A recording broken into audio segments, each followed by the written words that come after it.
예후는 이게 이제 어떻게 여기까지 왔는지 다 그려지시죠? 예. 엘리사가 청년 선지자를 보내가지고 예후에게 기름 붓게 하고 그러면서 이제 시작된 일들입니다. 예후는 하나님의 말씀대로 요람을 쳐서 죽였습니다. 그건 아합 가문에 대한 하나님의 분명한 심판이었고, 요람의 죽음으로 이제 아합 왕조, 정확히 말하면 오므리 왕조인데 아합 왕조는 완전히 끝났습니다. 하나님의 말씀은 반드시 이루어집니다.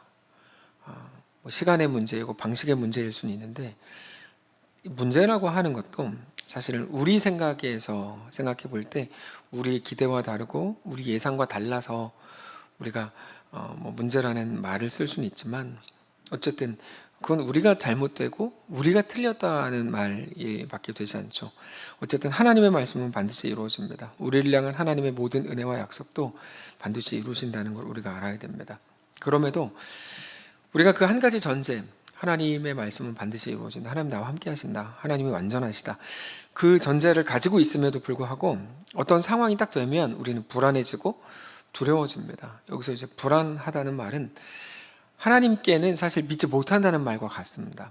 믿지 못한다. 그러니까 불신자라는 말이 아니라 어떤 특정한 상황이 되면 자기도 모르게 안 믿는 자, 못 믿는 자가 되어 있는 모습들이 정말 많습니다. 여러분 기억하십시오. 하나님은 반드시 이루십니다. 우리 하나님은 반드시 역사하십니다. 우리 하나님이 가장 신실하신 분이라는 사실을 오늘 본문이 가르쳐주고 있습니다. 오늘 본문을 보면 그래서 하나님께서 이미 약속하신 대로, 예언하신 대로, 말씀하신 대로, 성경은 그런 표현들이 계속 나옵니다. 예수님의 오심에 대한, 메시아 탄생에 대한 예언도 구약 성경에 질비하거든요.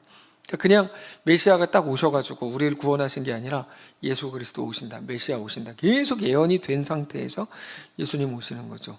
그러니까 예수 그리스도라는, 메시아라는 한 그 구원자가 우리를 구원했다, 당연히 매우 중요한 의미가 있지만, 그것만큼 중요한 건 어떤 겁니까? 하나님이 보내셨고, 하나님이 계획하셨고, 하나님이 이끄시고, 하나님이 약속하셨고, 하나님이 말씀을 이루어 가신다, 그걸 우리에게 계속 보여주시고 계속 말씀하시는 겁니다. 예. 그러니까 더 잘해라 이런 말이 아니고, 오늘 본문을 통해서도 우리가 우리 하나님의 어떠하심을 보고 알아야 된다는 말입니다. 하나님의 어떠하심. 그래서 오늘 말씀을 대할 때 계속해서 하나님의 말씀대로 계속 나옵니다. 하나님 말씀대로, 하나님 말씀대로. 그런데도 하나님의 말씀이 아니라 다른 것들을 의지할 때가 참 많이 있죠. 하나님 말씀대로가 성경에 막 계속 나옵니다. 오늘 본문이 우리에게 그거 말씀하시려고 하는 거니까요. 한 말씀대로. 자, 하나님의 말씀대로 요람의 시체는 이스라엘 사람 나봇의 밭에 던져졌습니다. 26절에 여호와께서 말씀하시기를 내가 어제 나봇의 피와 그의 아들들의 피를 분명히 보았노라. 또 여호와께서 말씀하시기를 이 토지에서 너에게 갚으리라 하셨으니 그런즉 여호와의 말씀대로 그의 시체를 가져다가 이 밭에 던질지니라. 보면 계속 하나님의 말씀이라는 게 계속 나옵니다. 하나님 말씀하셨다, 말씀하셨다. 너 기억하냐? 하나님 말씀하셨다. 너 또 까먹은 거 아니냐? 너 기억해라. 하나님 말씀하셨다. 그러니까 유다의 왕 아하시아는 이 모든 일들을 보고는 이게 단지 요람이 죽었는데 이게 예후라는 한 사람의 반역이 아니고 거기에 하나님이 개입하신 사건이라는 걸 알게 됐습니다. 보자마자 이거 아합 가문에 대한 하나님의 심판이다. 그래서 어떻게 하는 줄 아세요? 기가 막힌 결정을 합니다. 일단 무조건 도망칩니다. 너무 웃기는 일입니다. 하나님의 심판이라는 거, 하나님의 행하신 일이라는 걸 알면 도망치지 말아야죠. 곧장 그 자리에 엎드려가지고 주님 나 살려주십시오 해야죠. 근데 이 사람이 도망쳤다는 건 도망칠 수 있을지도 모른다고 생각했다는 건데 그게 너무 황당합니다. 네, 아하시아는 도망칩니다. 이건 하나님이 아니라 예후도 금방 잡습니다. 예후가 곧 따라가서 아하시아를 그 자리에서 죽이죠. 27절에 유다의 왕 아하시아가 이를 보고 정원의 정자길로 도망하니 예후가 그 뒤를 쫓아가며 이르되 그도 병거 가운데에서 죽이라 하매 이블로암 가까운 구루 비탈에서 치니 그가 무기토까지 도망하여 거기서 죽었다. 여러분 안타까운 거가 바로 이거죠. 하나님이 행하시는 일이라는 걸 알게 되면 최소한 아하시아처럼 하면 안 됩니다. 그러니까 우리가 무언가 이제 대립될 수 있잖아요. 그럴 때 당연히 있죠. 근데 하나님이 행하신다, 하나님의 뜻이 어디 있다, 하나님 말씀이 어떤 거다 알게 되면 아하시아처럼 하면 안 됩니다. 이거는 정말 이렇게까지 지혜가 없을 수는 없습니다. 이거야말로 가장 앞뒤가 맞지 않는 겁니다. 하나님의 행하심, 하나님의 역사의 흐름이 어떤 거다 알게 되면 그냥 일단 엎드려야죠. 무릎 꿇고 하나님이 왕이십니다. 이게 마땅한, 너무 당연한 거 아닙니까? 너무 당연한 거죠. 근데 끝까지 막 이렇게 막 옳지 않습니다. 그거는 기회입니다. 하나님의 행하심이라는 걸 내가 알게 됐다. 하나님의 흐름 한가운데 있다. 혹은 하나님의 역사가 어떻게 움직여지고 있다. 하나님의 일하심이 어디 있는지 내가 알겠다. 그거는 완전히 기회입니다. 근데 내가 다른 곳에 있다. 이거 기회죠. 돌이킬 기회, 돌이킬 기회. 우리는 요나 이야기를 잘 알고 있습니다. 요나가 하나님이 니느웨로 가라 그랬는데 니느웨로 안 가고 다시스로 가는 배를 타기 위해 요빠랑 그런 항구로 내려가죠. 거기서 이제 그걸 타면 하나님의 뜻과 반대하는 다시스로 갈 수 있다고 믿었는지 모르겠지만 어쨌든 그렇게 갑니다. 그렇게 갔다가 큰 물고기 뱃속에 이제 물에 빠져서 큰 물고기 뱃속에서 이렇게 다시 잡혀가지고 니느웨로 가죠. 그 큰 물고기 뱃속에서 3일 밤낮을 하나님께 기도합니다. 이게 이제 요나의 이야기입니다. 요나의 이야기. 하나님은 어디나 계시는데 그게 어디나가 어디냐면 하나님을 피하여 도망간 다시스로 가는 배, 혹은 그 풍랑 속, 혹은 요나가 던져진 바다 한가운데, 혹은 그를 집어 삼킨 큰 물고기 뱃속, 하여튼 모든 곳에 하나님이 함께 계시죠. 그래서 이게 이제 우리가 이해가 잘 안 되는 거예요. 재밌는 게 이겁니다. 하나님은 무소부재하신데 사탄은 무소부재하지 않습니다. 악한 마귀 사탄은 아무데나 있지 못합니다. 뭐 여기도 있고 저기도 있는 것 같아요. 그건 마귀의 졸개들이 있는 거고, 악한 마귀 사탄은 무소부재하지가 않습니다. 하나님은 무소부재하십니다. 그래서 하나님 앞에 엎드리는 게 가장 능력 있는 성도의 모습이라는 걸 우리는 하여튼 기억을 해야 됩니다. 하나님께서 우리 삶을 온전히 이끄시고 그 앞에 납작 엎드리게 되어야 합니다. 그게 성도가 가질 가장 큰 능력입니다. 여러분, 진짜 다른 게 없습니다. 하나님 앞에 납작 엎드리는 것밖에 없습니다. 우리가 잘못했으니까 엎드린다, 그런 차원이 아니고 우리는 엎드리는 존재고 굴복하는 존재고, 하나님 나에게 말씀하십시오, 내가 주의 말씀을 따르겠습니다라고 고백하는 존재이지, 내가 이게 막 이런 존재가 아닙니다. 부하들이 아시아의 시신을, 아시아가 죽었고 시신을 예루살렘으로 이제 운반해서 장례를 치렀습니다. 결국 아시아는 겨우 1년 동안만 다스렸던 유다의 왕으로 이제 끝나죠. 28절에 그의 신복들이 그를 병거에 싣고 예루살렘에 이르러 다윗 성에서 그들의 조상들과 함께 그의 묘실에 장사하니라. 아합의 아들 요람의 제11년에 아시아가 유다의 왕이 되었더라. 예후는 왜 아시아까지 죽였는가? 이게 이제 약간 궁금하긴 합니다. 왜냐하면 그가 명령받은 건 요람을 죽이라는 거였는데 왜 아시아를 죽였는가? 북이스라엘의 왕을 죽인 것까지는 이해가 되는데 남유다의 왕을 왜 죽였는가? 그거는 분명한데 이유가 아합의 집안과 아시아가 엮여 있었기 때문일 겁니다.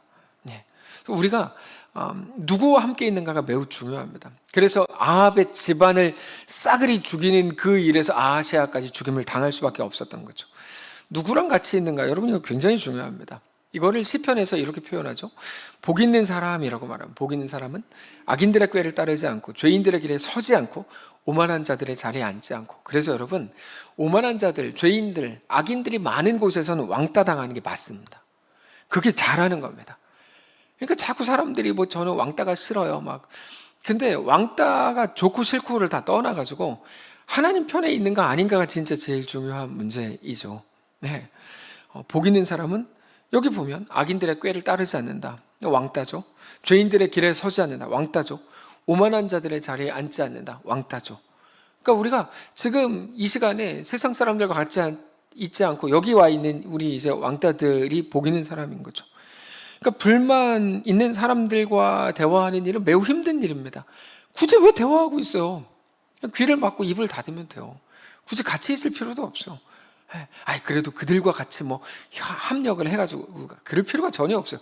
뭐로 그렇게 해요?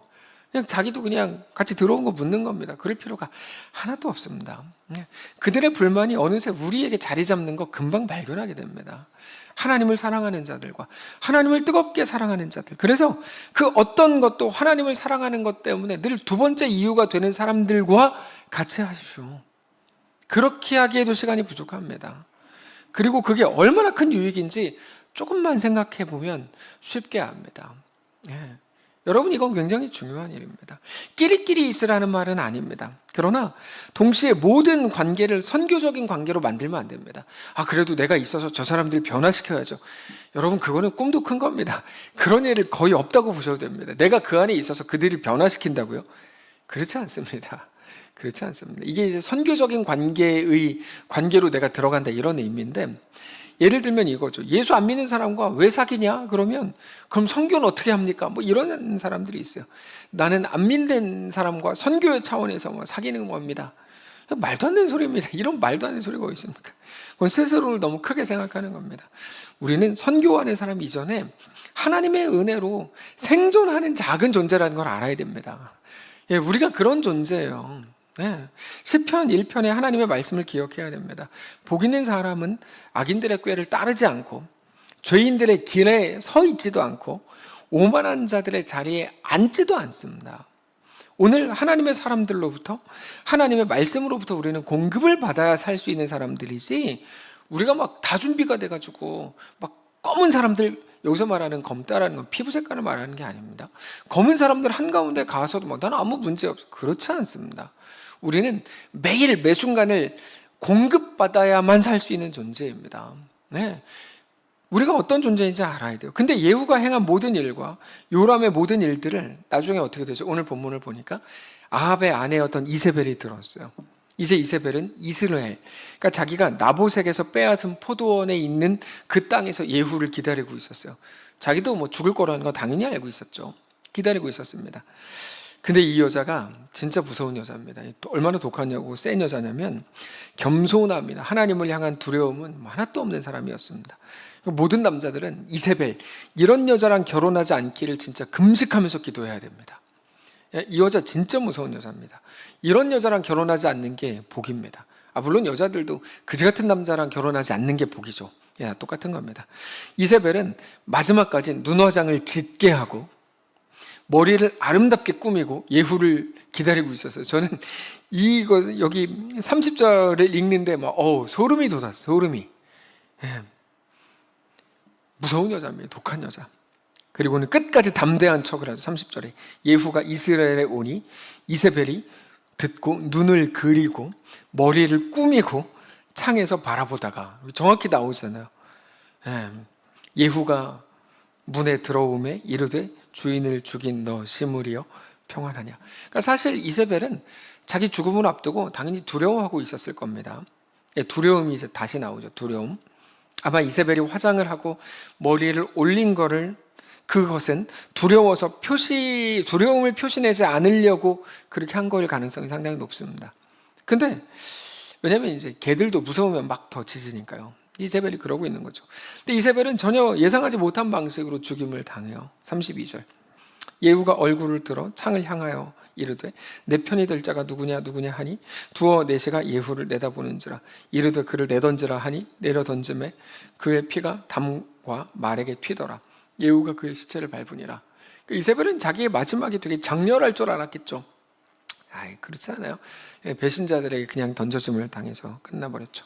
자기 딴에는 막 최대한 우아하고 세 보여서 죽어도 이렇게 우리 한국 드라마처럼 되게 약간 천천히 슬로우 장면으로 딱 이렇게 죽을 줄 알았겠죠. 이세벨은. 그렇게 죽기는요, 그냥 모르는 사람들 자기 갑자기 잡아가지고 왜 그런데만 떨어져 죽여버렸어요. 전 생각하지 못한 방식으로. 자, 하나님 없는 사람들은 자기가 끝까지 자기가 붙들고 소망 삼을 무언가를 만들어냅니다.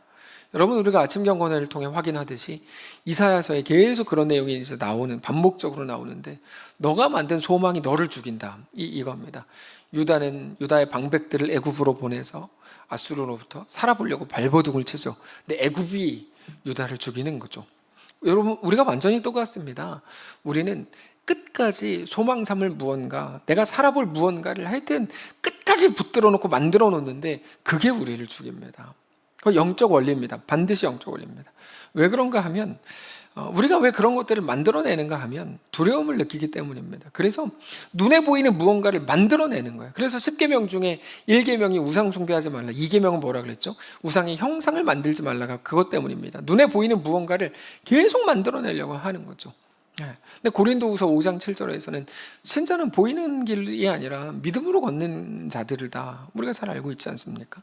물론 믿음의 반대말이 두려움이라고 할 만큼 믿음 없을 때 슬그머니 올라오는 게 두려움이 맞고, 그 두려움은 우리 속에서 점점 커지는 게 사실인데, 그러나 두려움을 느끼고 있다는 사실 자체만으로 그러므로 막 정죄를 받거나 믿음 없음에 대해 심판을 받는 것은 아닙니다.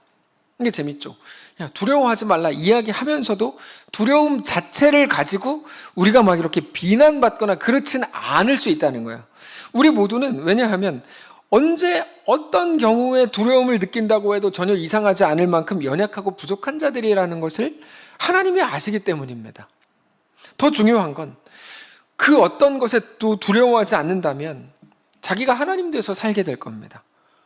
그러니까 두려움이라는 건 사실은 느끼지 않는 게 좋지만 느낄 수밖에 없고, 두려움을 느낀다면 우리에게 너무 큰 유익이 되는 매우 소중한 거가 되는 거죠. 이 두려움이라는 게 참 재밌어요. 그래서 신앙적으로 두려움이라는 건 굉장히 재밌습니다. 그래서 두려움을 느끼는 게 당연한 거고 때로는 너무 좋은 겁니다. 이상하죠. 반대로 두려움을 느끼지 않는다고 해서 그러므로 그 애는 정말 그 사람은 믿음 있는 모습이다라고 치켜세워줄 필요도 없습니다. 하나님에 대한 믿음이 아니라 자기가 그동안 만들어 놓은, 없어져 버리고 날아가 버릴 자기의 능력과 자기 자신과 자기 확신을 가지고 두려워하지 않을 때가 더 많기 때문입니다. 하나님 아닌 다른 우상에 대한 믿음으로도 두려움을 느끼지 않을 수 있기 때문에, 당장 이세벨도 마찬가지였죠. 물론 이세벨은 막 두려움 때문에 그렇게 행동한 것이겠지만, 두려움을 느끼지 않았다 손 치더라도 두려움을 느끼지 않을 수 있었던 이유는 센 여자였으니까, 헛된 신념 때문에 그런 거였겠죠. 중요한 건 뭐냐면 두려움을 느꼈냐 안 느꼈냐가 아니고 언제나 두려움 그 이후가 중요합니다. 그러니까 두려움이라는 그 감정 자체가 두려운 게 아니고, 그 자체가 중요한 게 아니고 두려움 그 이후가 중요합니다. 두려움 그 이후. 너무너무 두려웠어요. 그러면 사람은 두려우면 반드시 그 순간 결정하거든요. 모든 사람이 그렇습니다. 두려우면 결정을 해요. 어디로 가지? 이 결정을 해요. 둘 중에 하나입니다. 어디로 가지로 결정해요. 당장 이세벨은 두려워서 두려움을 들키지 않으려고 화장을 짓게 하고 머리를 화려하게 올리고 더 센 말을 하고 더 센 척을 한 거죠. 이 그림을 보라는 거예요. 오늘 보면 이 그림을 봐라. 그녀가 이제 주어는 은는 이가니까 그녀가라는 것보다 이제 는으로 하겠어요. 그녀는 두려웠을 때 어떻게 나를 봐라. 어떻게 나를 봐라. 더 짙게 화장을 하고 머리를 올리고 센 말을 하더라. 이거예요. 이 그림을 보여주는 거예요. 성경이. 이게 하나의 그림 언어입니다. 지금 뭐 하고 있는 거냐? 그녀가 두려워할 때 그녀는 이렇게 하고 있었다. 이세벨의 모습 속에 어설프게 숨겨진, 무서워서 벌벌 떨고 있는 어린아이가 보이지 않아요? 보이죠? 저는 보여요. 얼마나 두렵고 얼마나 무서우면 저렇게 할까? 그럼 여기서 진짜 질문이 이거죠. 저렇게 무섭고 두려운데 왜 저렇게 할까? 이거죠. 다른 방법이 있는데, 하나님 앞에 엎드리는 게 있잖아요. 하나님 나에게 은혜를 주십시오라는 게 있잖아요. 하나님만 나의 소망입니다 라고 말할 수 있잖아요. 그 순간에 너무 두려우니까 어린아이가 막 벌벌 떨면서 그렇게 할 수 있잖아요. 근데 이세벨의 이 모습이 그래서 너무 안타까운 거죠. 이세벨의 이 모습을 보면서 그래서 그냥 너무 딱한 겁니다. 우리도 자주 그렇습니다. 우리도 자주 두렵습니다. 여러 가지 이유로. 근데 무서우면, 어쩔 줄 모르면 여러분 하나님께 나오면 됩니다. 무서워서 하나님께 가면 되는 겁니다. 뭐가 중요하다고 그랬죠? 두려움이 아니냐가 아니고 두려움 그 이후가 중요하다고 그랬어요. 두려우면 무언가를 결정하게 된다. 이세벨은 이렇게 했다. 우리는 이세벨은 왜 저렇게 했냐? 저렇게 안 해도 되는데 그럼 어떡하라는 얘기야? 두려우면 엎드려야지. 하나님이 나의 소망이라고 고백할 유일한 절호의 기회 아닙니까? 너무 좋은 시간이잖아요. 그 절망의 순간은 하나님께 나아갈 수 있는 좋은 순간이에요. 무서워서 하나님께 가면 됩니다. 무서운데 안 무서운 것처럼 어설프게 포장하면 되는 게 아닙니다. 남들이 몰랐다고 쳐요. 내가 두려운 걸 남들이 몰랐어요. 그게 무슨 능력이 있습니까? 아무 능력이 없죠. 무서우면, 두려우면 하나님 앞에 와서 어린아이처럼 엉엉 울면서 주님 도와주십시오. 도와주십시오도 아니에요. 주님 도와주세요. 내가 겨우 이런 모습입니다.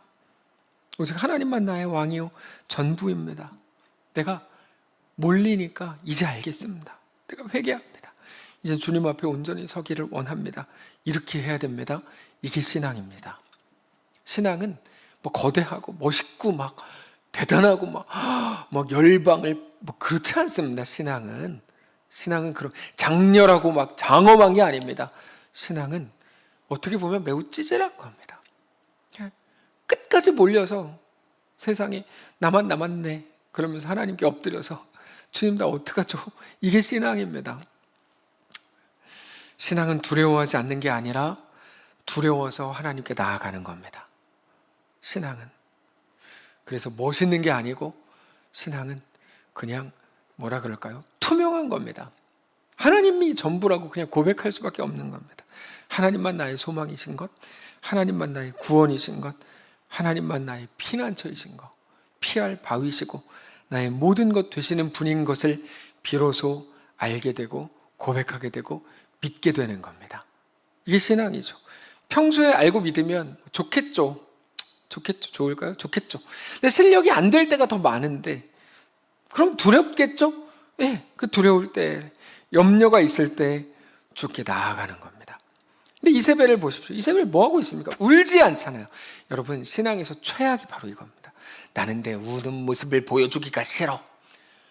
그냥 스머프죠. 인간이 아니죠. 여러분, 우리의 연약함을 보여주냐 안 보여주냐는 하나도 중요하지 않아요. 신앙에서 울지 않는 게 최악입니다. 정말 최악입니다. 울음을 참는 거는 이건 진짜 최악입니다. 오히려 그래서 더 센 척을 하죠. 더 그럴듯하게 차려입습니다. 이세벨이 했어야 되는 그 일, 그거 아닙니다. 울었어야 됩니다. 이세벨은 마지막 기회, 울 수 있는 기회를 놓쳐버렸죠.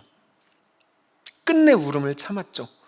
눈물을 보이지 않으므로 스스로 회복의 기회를 걷어찬 겁니다. 여러분, 눈물을 보이지 않는 게 왜 무섭냐면 스스로 회복의 기회를 걷어차는 것이기 때문에 그렇습니다. 우리가 울 때 모든 게 다 무너지죠. 우리 마음이 뜨거운 눈물이 흐르죠. 우리는 그때 알게 되죠. 내 어깨에서 힘이 빠지면서 온몸에서 힘이 빠지면서 오직 하나님만 나의 소망이시구나 이걸 알게 되죠.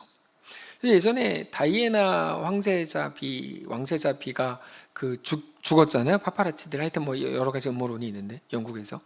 그리고 나서 영국 국민들이 일주일간 울었습니다. 계속 울었습니다. 그때 재밌는 이제 사회 현상이 있었는데 범죄가 40%인가 그때 확 줄었습니다. 되게 신기한 일이죠. 되게 신기한 일이에요. 네. 눈물이 이게 만만치 않습니다. 눈물이 엄청나게 소중한 겁니다. 이거 진짜 좋은 겁니다. 나쁜 게 아닙니다. 그래서 심각한 우울증 환자들은 울지도 않아요. 막 울 때는 그나마 소망이 있는 것 같아요. 근데 울지도 않고 계속 이렇게 그게 무서운 거죠. 네.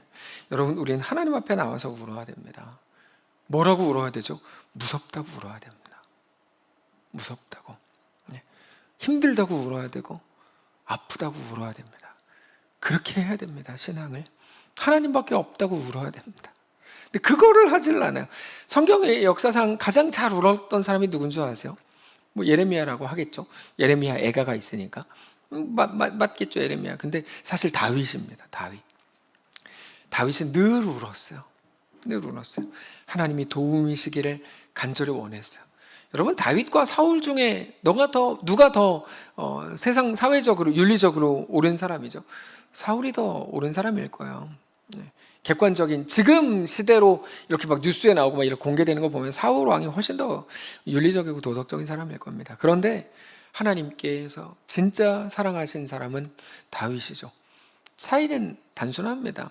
사울은 끝까지 자기가 셌고 자기가 있었고 다윗에겐 자기가 없어졌거든요. 밧세바 사건 때 자기가 다 없어져 버렸어요. 그러니까 아들이 막 그 짓을 해도 한마디 말을 못하죠. 좋은 모습이 아니죠. 아버지로서는 좋은 모습 아니었을 수도 있어요. 근데 신자로서는 거의 최고봉이었죠.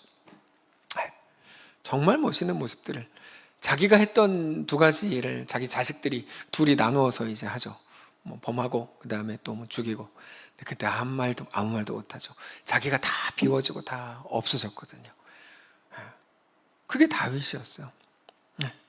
그게 하나님과의 동행이죠. 하나님만 나의 도움이신 것을 아는 거죠. 우리 앞에도 우리를 얼마나 두렵게 하고 무섭게 하는 일들이 많습니까? 특별히 지금 시대는 숫자가 우리를 제일 두렵게 합니다. 숫자가.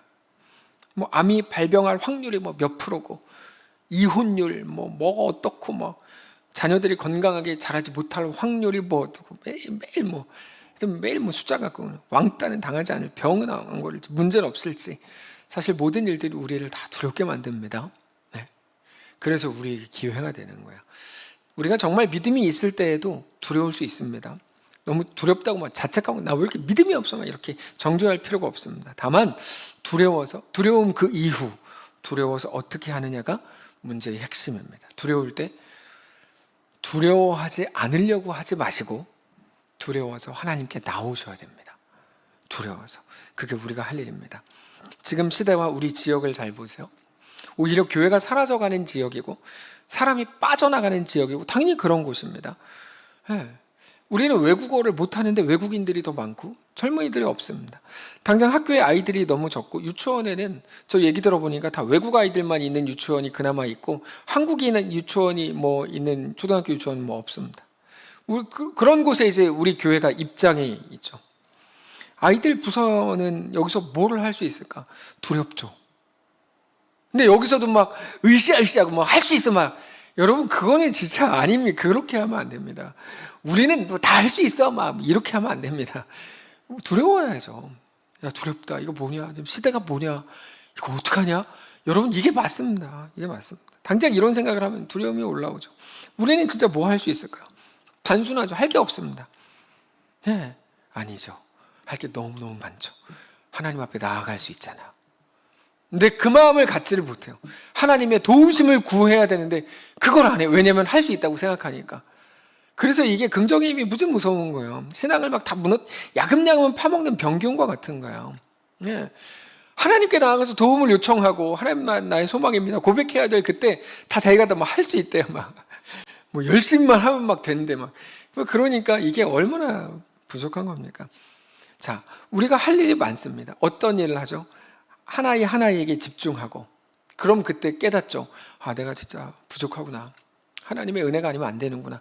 그래서 생명이 생명을 낳는 사역이 가장 소중한 사역이라고 전에도 말씀을 드렸죠. 어떤 분위기와 어떤 상황 속에서도 아이들을 향한 복음의 열정을 가지면 그때 이제 딱 부딪히게 되죠. 알게 되죠.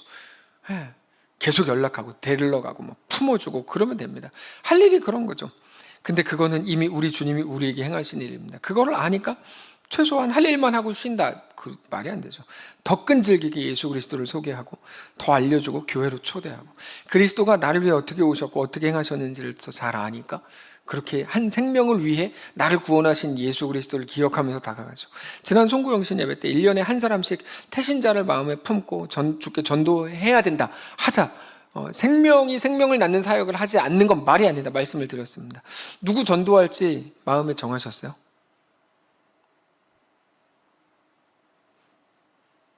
제가 지금 뭐 영어로 하고 있어요? 헬로? 자, 여러분 누구 전도할지 마음에 정하셨냐고요? 이름을 최소한 지금 뭐 이름을 정하셨을 겁니다. 네, 이름을 정하셨을 겁니다. 표를 만드세요. 표를 만들어서 준비합니다. 자, 그래서 직분자들 맨 위에부터 이름부터 다 쓰고 생명이 생명을 낳는 가장 소중한 이 사역에 참여하길 원하시는 그 외의 모든 분들도 참여하실 수 있습니다. 네. 뭐 직분자들은 뭐 필참이죠. 그거 해야 됩니다. 그게 올 한 해 우리가 시작하려고 하는 가장 중요한 일입니다. 단지 뭐 지역이 어떻고 시대가 어떻고 그런 말 할 필요가 없습니다. 이런 말을 할 필요가 없어요. 그렇게 우리를 두렵게 할 만한 말은 사실 의미 없는 말이에요. 그건 세상이 다 하는 말이거든요. 죽겠다, 힘들다, 상황이 안 좋다, 가능성이 없다, 희박하다, 뭐 어떻게 됐다. 이 똑똑한 말들을 좀 멈춰야 돼요, 우리는. 그런 말은 우리를 못 살립니다. 차라리 우십시오. 피하기 위한 울음은 무능한 건데 감당하기 위한 울음은 엄청난 파워가 있는 눈물입니다. 운동선수들 막 운동할 때 울면서 그게 진짜 능력 있는 거죠. 울면서. 예. 어떤 분은 살 빼기 위해서도 막 울면서, 제가 얼마 전에 영화 봤는데 기억이 안 납니다. 정말 좋은 영화거든요. 중국 영화였어요. 예, 중국 영화였는데, 싸우는 영화는 아니고 중국 영화인데, 되게 뚱뚱한 한 사람, 대만 영화인가 중국 영화인데, 한 뚱뚱한 사람이 자기가 이제 조롱을 당하면서 살을 빼서 복싱을 하면 살을 빼는, 전 정말 감동적이었어요. 마지막에 울었어요. 예, 그 영화 제목이 지금 기억이 안 나네. 기억이 나시는 분 저는 문자로 보내주세요. 이거 진짜 완전 추천 영화거든요. 완전 추천 영화. 예. 근데 그런 거죠. 뭐 어떤 목적을 향해 나아가면서 울면서라도 걷는 거. 그거는 진짜 능력 있는 겁니다. 그래서 성도가 기쁨으로 십자가 누구나 다 진다. 근데 눈물로 십자가 그거는 만만치 않다. 근데 그건 진짜다. 라고 말씀을 드리잖아요.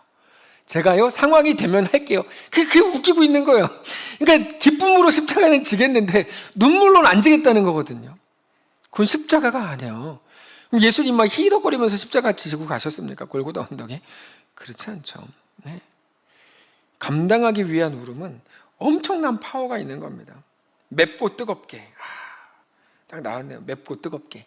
여러분, 이런 영화는 안 보고 이런 영화는 안 보고 있으면 안 됩니다. 이런 영화를 봐야 됩니다. 맵고 뜨겁게. 네, 그렇습니다. 그러니까 한 번 울고 일어나서 그 길을 걷는 거죠. 그래서 군대에 갔어도 행군을 하면 울면서라도 걷는 친구들이 있어요. 멋있는 거죠. 운동선수들도 울면서 하고, 건강을 위해서 헬스할 때도 울면서 10개 더 들고 이렇게 하는 거죠. 난 딱 여기까지야. 그러니까 맨날 거기까지죠. 여기까지야라고 생각하는 순간 한 개 더 할 때 그때부터 운동이라고 하잖아요. 우리는 그 어떤 순간에도 하나님이 맡기신 일을 하면 됩니다. 대단한 결과를 만들려고 하지 않습니다. 하나님은. 지난주 오후 예배 때 말씀드렸죠. 대신 맡은 자들에게 구할 것은 능력이 아니라 충성이죠. 저는 근데 진짜 충성을 간구하는 분은 거의 본 적이 없어요. 다 능력을 구하고, 다 상황을 구하고, 다 뭐 그런 거를 구하더라고요. 근데 성경은 그렇게 말하지 않아요. 맡은 자들에게 구할 것은 충성이다. 하나님은 우리보다 우리 상황을 더 잘 아십니다. 그런데도 맡기셨다면 무슨 말입니까? 너 할 수 있어. 그런 차원이 아니고 상황에 대한 설명은 더 이상 필요가 없다는 말입니다. 못하겠다고 할 수가 없어요. 못할 이유를 늘어놓는 건 가장 어리석은 사람이에요. 최소한 신자라면 뭐가 어리석은 말이고 무엇이 지혜의 말인지 정도는 구분할 줄 알아야 됩니다. 대화할 때 자기가 자주 하는 말들을 여러분 꼭 곱씹어 봐야 돼요. 어리석은 말을 좀 하지 마십시오. 지혜로운 말을 하십시오. 믿음의 말을 하시고 신자의 말을 하십시오. 그게 뭡니까? 감당하기 위한 울음. 그래서 올해 표어를 바꿀 생각이에요. 그 마음도 좋은데 부재, 뺀젤 탈출. 이게 제가 오늘 말씀을 준비하면서 생각한 2026년 두 번째 주제예요. 두 번째 주. 뺀젤 탈출. 근데 되게 재밌는 건 분명히 이분이 뺀질거리는데 이분이 저에게 그분 진짜 뺀질거리죠. 이런 경우를 제가 정말 많이 봤어요.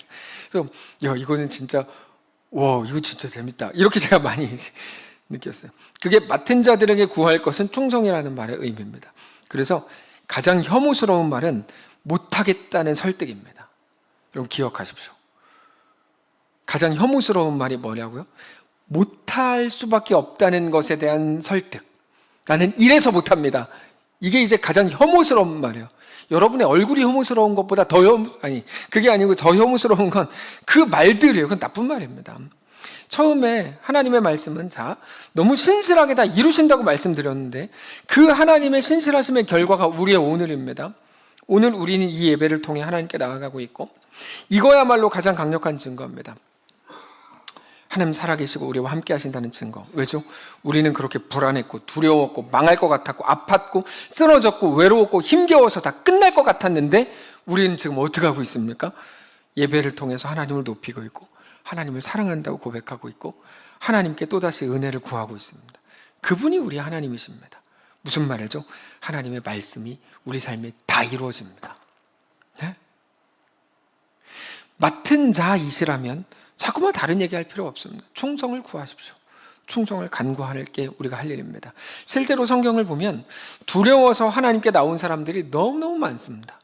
모든 두려움은 하나님께 나아갈 가장 좋은 통로로 쓰임 받았습니다. 항상 성경에서 항상입니다. 항상 모든 두려움은 하나님께 실제적으로 나아가는 통로로 쓰임을 받았습니다. 모든 일들 앞에서 센 척을 하지 마십시오. 나이스한 척을 하지 마십시오. 똑똑한 말을 하지 마십시오. 그저 하나님을 사랑하십시오. 하나님께 충성하십시오. 더 많이 무너지고 부서지고 어차피 모래 위에 지은 집은 빨리 무너지는 게 복입니다. 그리고 예수로 반석 위에 다시 견고한 집을 지으십시오. 말씀을 정리하겠습니다. 사랑하는 성도 여러분, 두려움을 느낄 수 있습니다. 두려움은 갑작스럽게 엄습하기 때문에, 우리가 막 일부러 선택하는 게 아니라 막 엄습하기 때문에 못 피할 가능성이 상당히 높습니다. 다만 그때 하나님께 나아가 하나님이 주시는 더 큰 평안과 더 분명한 평강과 샬롬을 구하시기 바랍니다. 하나님의 징계가 두려운가? 아니요. 징계의 목적은 분명한데요. 샬롬과 평안이 그 목적이라고, 징계의 목적에 대해 하나님이 분명히 말씀을 하세요. 히브리서 12장인데 그들은 잠시 자기의 뜻대로 우리를 징계하였거니와 오직 하나님은 우리의 유익을 위해 그의 거룩하심을 참여하게 하시는 이 징계입니다. 무릇 하나님의 징계가 당시에는 즐거워 보이지 않고 슬퍼 보이지만 후로 말미암아 연단받은 자들은 의와 평강의 열매를 맺느니라. 여러분, 징계의 목적은 뭡니까? 징계의 결과는 뭐죠? 여기 써 있잖아요. 평안과 샬롬입니다. 그러니까 두려워할 게 하나도 없는 거죠. 그럼에도 우리 두려울 수 있죠. 두려울 수 있습니다. 네, 두렵다면 하나님께 나아가 엎드리는 겁니다. 사랑하는 성도 여러분, 오늘 이 말씀 앞에 서십시오. 그래서 다시 한번 생각하고, 하나님, 내 삶이 주님의 것입니다. 내 존재가 하나님께 속한 것입니다. 정직히 고백하며 두려움으로 꽉 찬 이 시대를 더욱더 주 앞에 온전히 세워나가는 거룩한 주의 백성들 되시기를 주님 이름으로 축복합니다. 찬양합시다. 선한 능력으로 함께 찬양합시다. 그 선하님의 고요히 감사하여 그 놀라운 평화를 누리며 믿음으로 주 앞에 가겠습니다. 그 선한 힘에 고요히 감사하여 그 놀라운 평화를 누리며 나 그대들과 함께 걸어가네. 나 그대들과 한 해를 연해. 지나간 허물 어둠의 날들이, 지나간 허물 어둠의 날들이 무겁게 내 영혼 짓눌러도, 무겁게 내 영혼 짓눌러도 오 주여 우리를 외면치 마시고, 우리를 외면치 마시고 약속의 구원을 이루소서. 구원을 이루 그 선한 힘이 우리를 감싸시니, 그 선한 힘이 우리를 감싸시니 믿음으로 일어날 일 기대하네. 주 언제나 우리와 함께 계셔. 하루 또 하루가 늘 새로워. 또 하루가, 우리 눈 감고 고백합시다. 그 선한 힘이 우리를 감싸시니, 그 선한 힘이 우리를 감싸시니 믿음으로 일어날 일 기대하네. 믿음으로 일어날 일 기대하네. 주 언제나 우리와 함께 계셔. 주 언제나 우리와 함께 계셔. 하루 또 하루가 늘 새로워. 하루 또 하루가 늘 새로워. 하나님, 그러고 싶지 않았는데 두려움이 막 엄습할 때 그냥 멍하니 있었는데, 나 뭐 한 게 없는 것 같은데 걱정과 염려가 막 쏟아질 때, 사실 1분 전과 지금은 상황이 하나도 달라진 게 없는데 두려움이 우리 속을 꽉 채울 때, 그때 그때 그 자리에 앉아서 하나님께 나아가라고 하는 사인인 줄 알고, 주님 나 무섭습니다. 주님 너무 두렵습니다. 내 삶이 왜 이렇게 됐는지, 어떻게 될지 모르겠습니다. 주님 도와주십시오. 함께 해주십시오.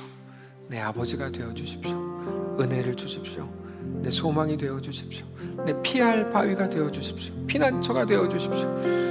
하나님 앞에 나아가 엎드리고 그렇게 하나님과 깊이 교제하고 주님을 뜨겁게 찬양하고 주님을 사랑한다고 고백하고 하나님만 소망이신 것을 마음껏 인정하고 굴복하는 우리 모두의 삶이 되게 하시옵소서.